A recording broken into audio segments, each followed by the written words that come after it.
All right, so we're back with another Adidas original, and this one actually I think may be the best original they have out right now, and I think the popularity may back that up. The sneaker we're looking at today is going to be the Adidas Gazelle Indoor. Let's get into it.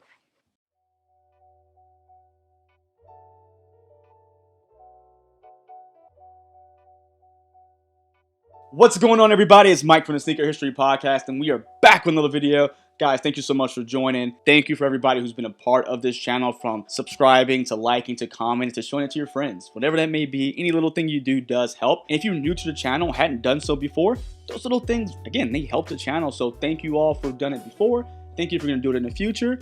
And let's get right into the shoe, because this may be my favorite Adidas original that's out right now. And no, it's not just because everyone else is wearing it, but because doing this, I guess, job getting to compare these shoes, getting these in hand, guys, they're actually better than a Samba. I say go for these because this is head and shoulders better than that shoe. And it's not a bad thing. I know everyone likes what they like, and I have my own opinion, but the Adidas Gazelle Indoor may be the best retro, like a soccer inspired shoe that's out there. Again, we can take it to the comments respectfully, by the way. Everyone has their opinion, so what do you like better, by the way, the Samba or the Gazelle? We'll get into that later. Now, this particular sneaker is going to be the Gazelle Indoor, which is going to be the more premium makeup. Now, the Gazelle was created in 1996. What?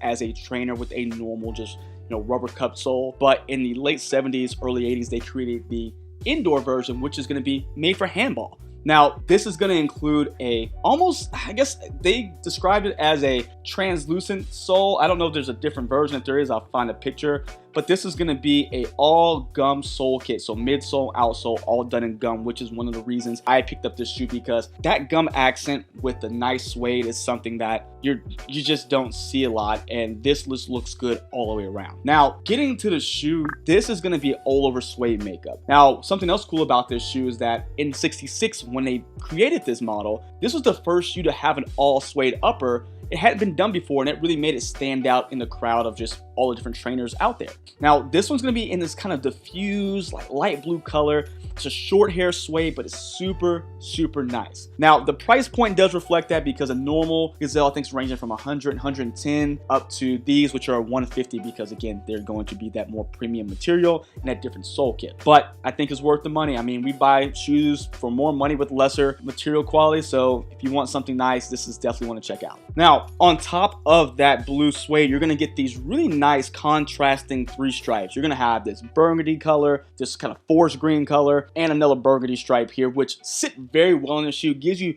just a right amount of contrast without getting too wild, because typically with the multicolor setup, you feel like it's really bright and just out there. But this particular one is nice, kind of dark, almost just gives it almost more of a luxury feel, which when we say that, just makes it feel like it got pulled right out of that particular Gucci and Adidas collaboration with the Gazelle. But these weren't $850. Again, these are $700 cheaper, which I'm always about the better price, because I'm not buying a shoe for $800, especially when it's a retro shoe with no technology. But along with that, you're going to get the Gazelle done up in kind of that gold leaf right on the lateral side.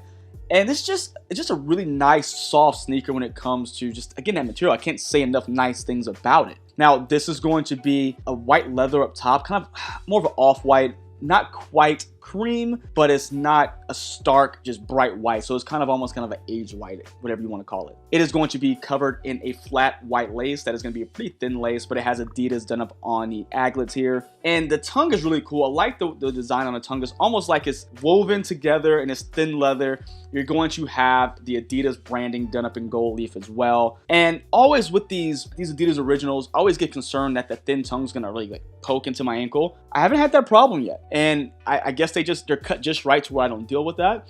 Now, that's not to say that anyone else wouldn't. Again, everyone's foot's different, everyone's legs different, whatever it may be. So I would definitely say try these on just to make sure it doesn't bother you, because I would hate to walk around with something poking and prodding me in my ankle and I spent $150 on it. So definitely try it on and see if it's the right shoe for you. Now, with that, getting to the inside of the shoe, we're going to have the back of the sneaker. The sock liner is going to be done up in that same kind of off-white leather. Inside is going to have a white sock liner. Very standard, nothing crazy there, nothing, no graphics or anything of that nature. But again, very clean. This shoe is meant to be very clean. Getting to the top of the collar, you're gonna have that burgundy leather done up with the Adidas branding that is gonna be debossed inside of the sneaker. And as we get down to the bottom, again, we're talking about that gum sole. It's gonna have the Adidas branding that is gonna be, I'm sorry, the Adidas branding here is embossed. This is gonna be debossed because it's raised, if I got that right. Now, one of the other standout features is gonna be the traction pattern. I love it because it's just super cool. Just the trefoil logo that's gonna be done up here. That's their traction with a couple of circular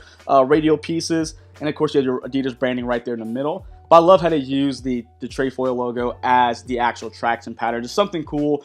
Again, just giving you this really classic sneaker that, again, you're just wearing it as a casual with your jeans, your khakis, or your slacks, whatever it may be. There's just such a versatile shoe, and it comes with so many variations that you can't really go wrong with it. Now, as we look into the shoe for size and comfort, I went true to size. I was actually scared because these older Adidas tend to run longer. This one in particular did not. Just like we talked about the Samba, I tried it on and actually fit my true to size 10 perfectly. Now, if you look at this shoe, it is going to be a pretty skinny shoe. So if you're a wide footer, definitely try these on if you can beforehand, just to make sure you get the size that fits right for you, because I wouldn't want to tell you to go half a size up where you're going to have a lot more length, but you're fitting width-wise. So it's just kind of a double-edged sword with these. So try them on to see which fits best for you. Now, with that, guys, how do you feel about this shoe? I like it better than the Samba. I don't know if it's because I just got one with better materials, but I tell you, after a while, the Samba just wasn't comfortable to me. I've worn this for a little while now, and I haven't had the same discomfort. Honestly, I gave my Sambas away to one of my buddies because I just couldn't wear them anymore. But this one is a whole lot more comfortable to me. I can wear it for longer amounts of time. Although I know it's still just rubber cup sole. It's not going to give me a ton of comfort. It's enough to where it's not bothering me. So it could just be a me thing. Again, everyone's different when it comes to their foot and how it's built. And I just couldn't deal with that particular shoe for long periods of time. I think this one's better. Again, it's just me. I would love to have a debate in the comments. What do you guys think is better? I'm more of just kind of a vote, not a debate, because everyone's gonna have their reason for liking either one. But I really do think the Gazelle, for me, is a better shoe. You guys let me know what you think, because I didn't realize how popular this shoe was until kind of just going through the internets and seeing all of that, going through, Instagram, and just really seeing how many people were talking about this sneaker. So you guys let me know down in the comments, what do you guys think about the Gazelle, and more specifically the Gazelle Indoor, because this definitely is one of my favorite originals at this point. Let me know down in the comments, like it, not like it. Are you tired of the old shoes, the retros making an appearance? And until next time, guys, see ya.